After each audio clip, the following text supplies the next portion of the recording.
Tonight's the big night, Lori. The suspense has been building all week. Tony takes the wraps off his prediction tonight. All right, I can't wait. The big pick, and it will stick, I'll tell you right now. I'm not trying to make a silly rhyme here, but I just did when you think about it. Just over 24 hours to go till the hype ends and the football begins for the Huskies and Nebraska tomorrow night. 1 year ago in Lincoln, the Huskies scored the final 27 points and won the game 36-21.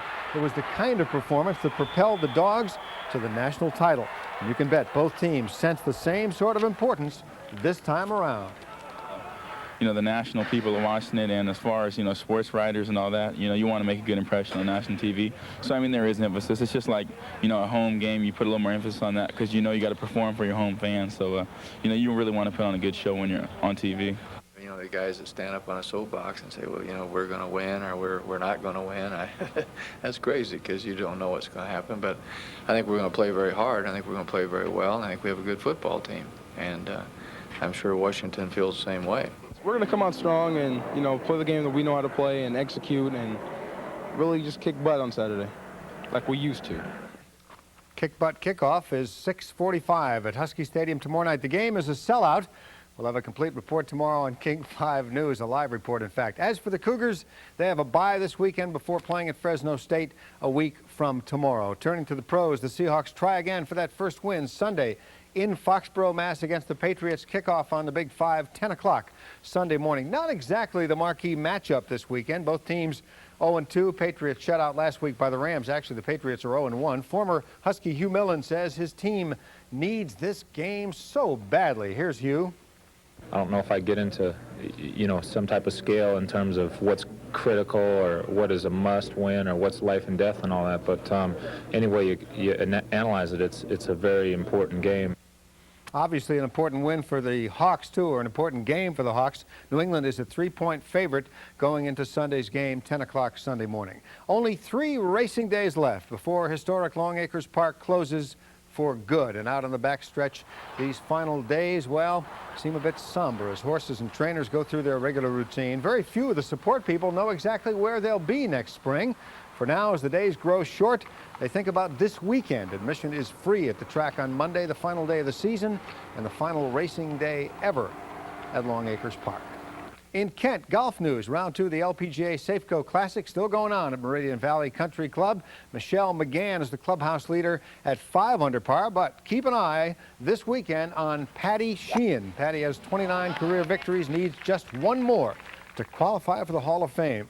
Round 1 leader Dottie Mockery fired a second straight 69 today. She's at 3 under par, 2 shots back, heading into a big weekend at Meridian Valley. Baseball news, the M's try to break a 13-game losing streak at the Kingdome tonight against the Oakland A's. On the mound, Brian Fisher against former Mariner Mike Moore.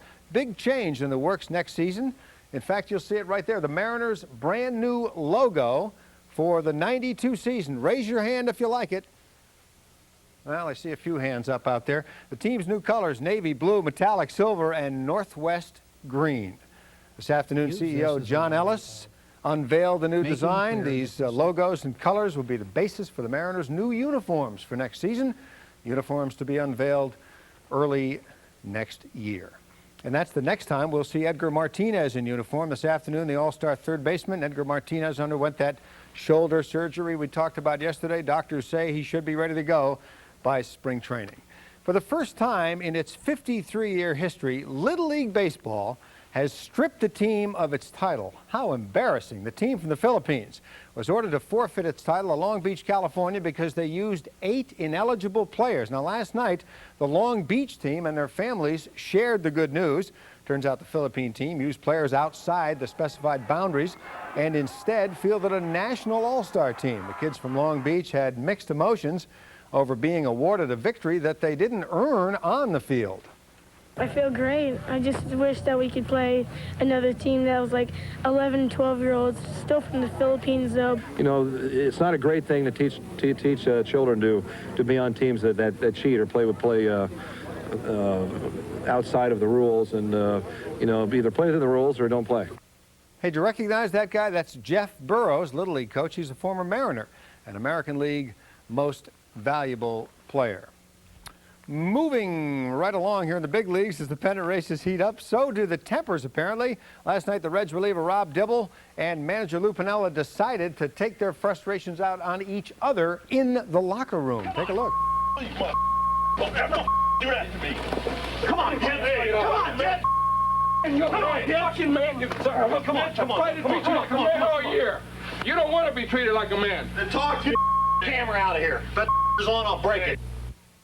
I don't know which player kept making that annoying beeping noise, but it was one of them. Baseball Fever, catch it next hour. Set those VCRs. The TV awards are on their way at 6:30 when we rejoin you. So the Huskies have to win big. The Huskies have to win big. The Seahawks have to win, period. Yeah, I'm picking the Huskies by 15 points. By 15 points tomorrow night over Nebraska. Not that silly 8 that everyone else thinks they're going to win by. And I think you'll warm up to that logo, too. It'll take a little time. I think 5 or 6 years and a pennant. I think that'll help. Thanks. Okay. Coming up next.